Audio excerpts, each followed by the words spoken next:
guys, just everything from, there's the people that do it. You've got the guys on the field, like on football, you've got the guys on the field that just do those things you've got those special types of players that do the stuff that no other players can. And that's the kind of the person I see Paige is with this organization. So definitely a big shout out to her and her husband Brian Roten, who coaches with the team.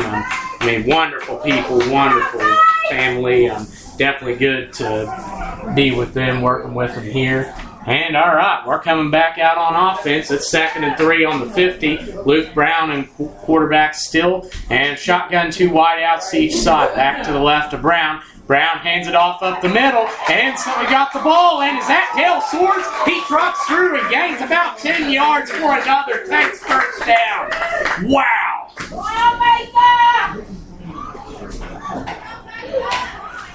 That was Dale Swords, just carried it up the middle, broke a couple tackles, and was able to find some room. And now it's 1st and 10 on the Dukes 40-yard line.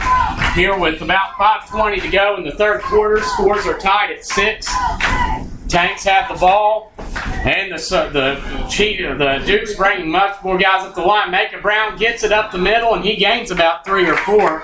Dukes really stacked the line on that play. So it's going to be 2nd and about 7.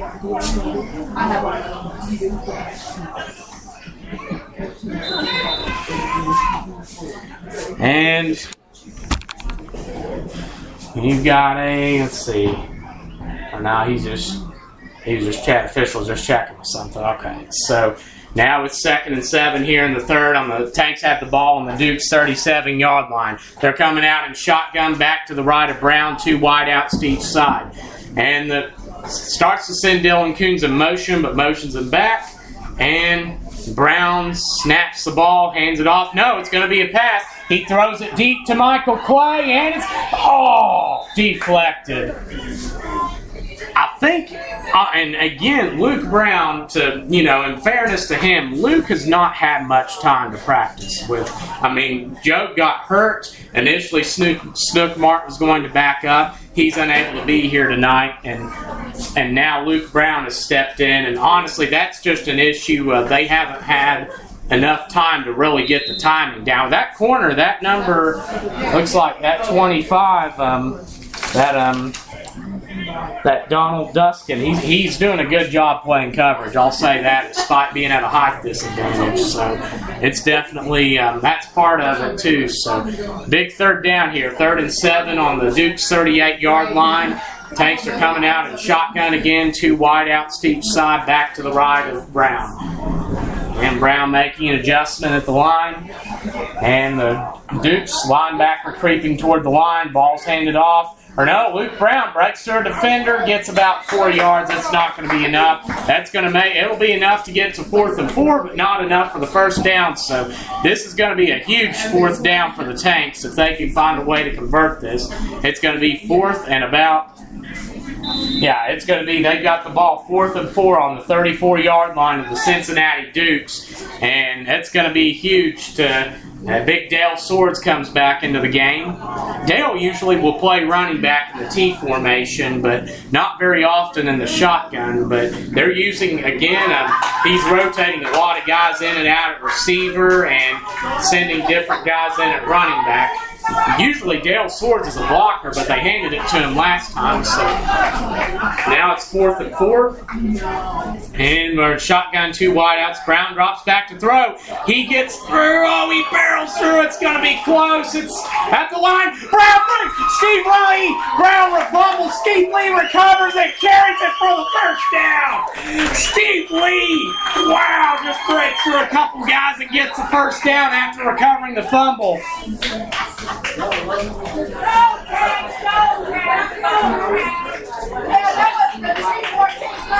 Wow, Steve Lee was quite a top. Yeah, so something you might not know about Big Steve Lee. He played tight end for Ashland in high school, and he was a big guy and hard to stop. And, I mean, that just made a tremendous difference right there, I think there. Steve picks up. Luke Brown almost had it. It was close, but he's probably a yard short. He fumbled it. Steve Lee carries it, and now the Tanks have the ball. 1st and 10 on the 24-yard line of the Dukes. Score 6-6, still here with 2:14 to go in the third quarter. And the Tanks are in shotgun, 2 wide outs to each side, back to the right of Brown. Luke Brown, the ball is snapped. Brown fakes handoff, he drops back to throw, and he's met in the backfield before he can even get the ball out. And Tanks want a late hit.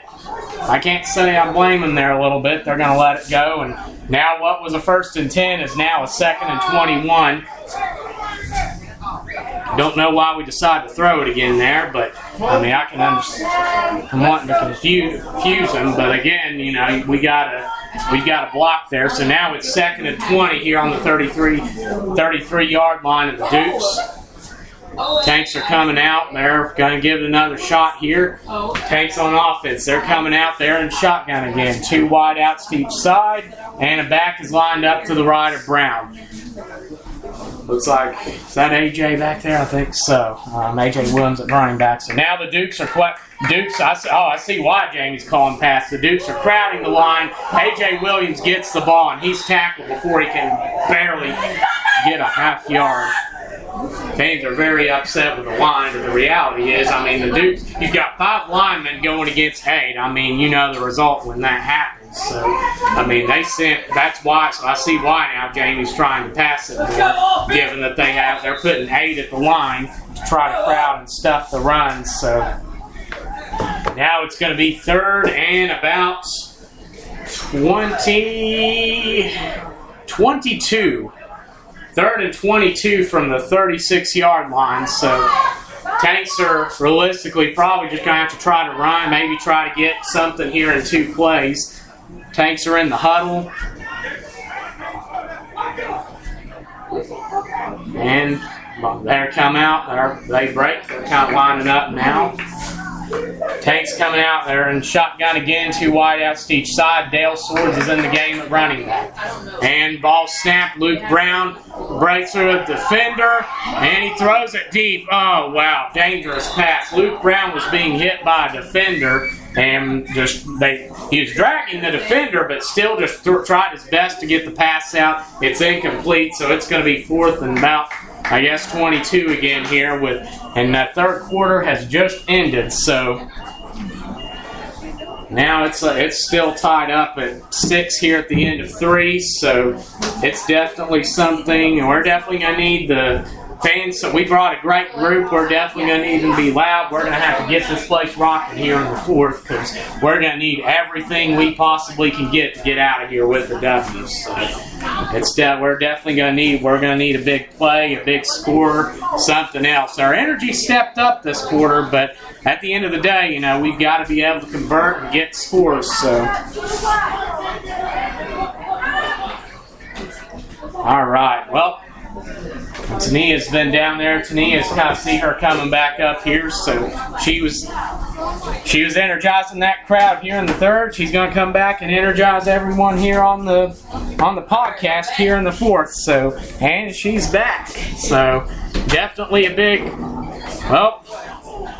and we've got her back here. Tania's back. The teams are still in huddle here. I turned her mic on. Now it's going to be, we're starting the 4th quarter. Welcome back, T. Yes, it feels good. It was just only a 3rd quarter gone, but it felt like forever. Wow. How about Steve Lee there with a big play? Yes, that was miraculous. I was like, whoa. I was shocked. And all right, we're starting the first play. The 4th is going to be, we're lining up to punt this here. I can understand.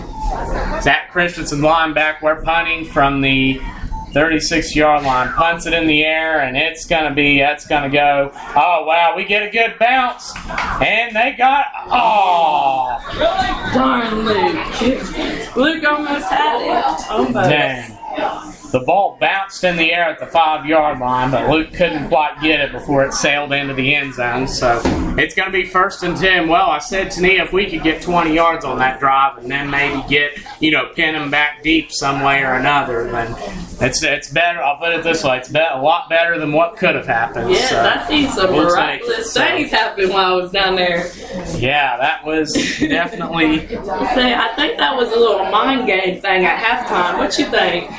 That could have been. Roden's got a lot of different ways he works with the team, and sometimes he's got a very just that in your face. The players, even though you see him yelling at the guys a lot, they love him because he cares about them, and he's just got that way that really relates to him. So, all right, now it's going to be 1st and 10. Dukes take over on their own 20-yard line. Score's still 6-all here in the 4th. Dukes are going 5, or no, they're in shotgun, 3 wideouts to the right, back to the right of the quarterback, and also a wideout to the left. Tanks are showing blitz here. Ball snaps, and Murray drops it. He rolls out under pressure, and ball is incomplete over the middle. Good pressure put on the quarterback by Dion and Justin Staggs, right? Yeah, and they've done a little bit better than some of the other teams at containing our pressure. And Grace was open there. He just didn't have the means to get it to him. But thankfully, we got the pressure on him. So it's going to be 2nd and 10.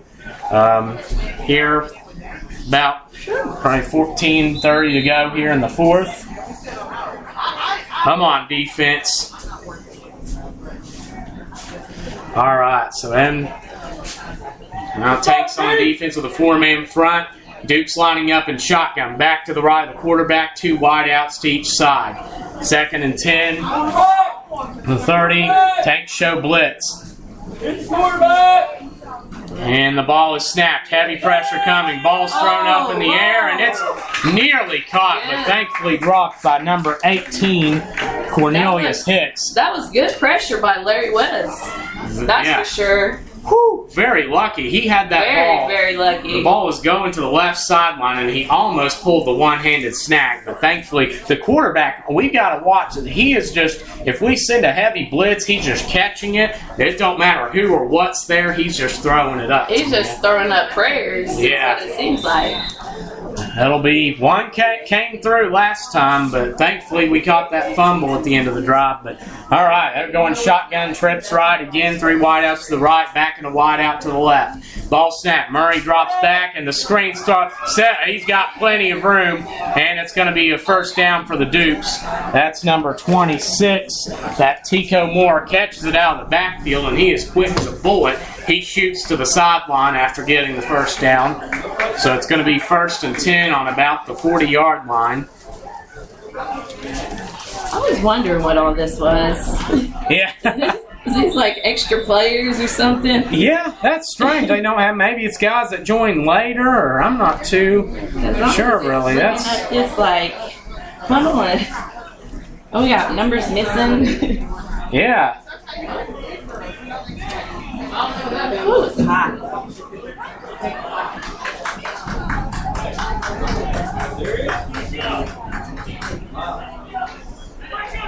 Yes, they're taking it back. Oh, what's this now? Does it look like they're taking it back? What's this? It does. Wow. What is going on here? Amazing.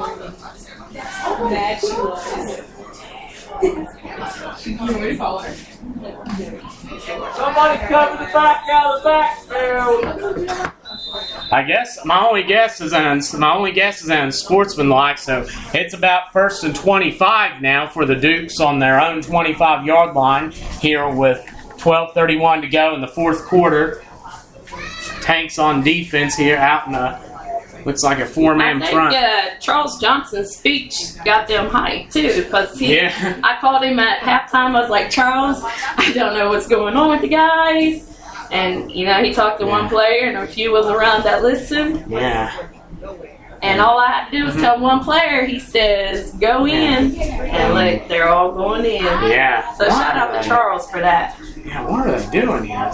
They're moving. Well, it's going to be 1st and 10 at the 30, looks like. I don't know what's going on here. They just moved the chains back as well, but I don't think anybody knows what's going on at this point. Officials walking toward the Cincinnati sideline. And up, they're moving the... What? No. They're moving the chains back, so it is going to be first and 25. Yes, just a little bit of confusion on the sidelines. Oh, I see him. He was the one. He's like the 30. Yep. I get my only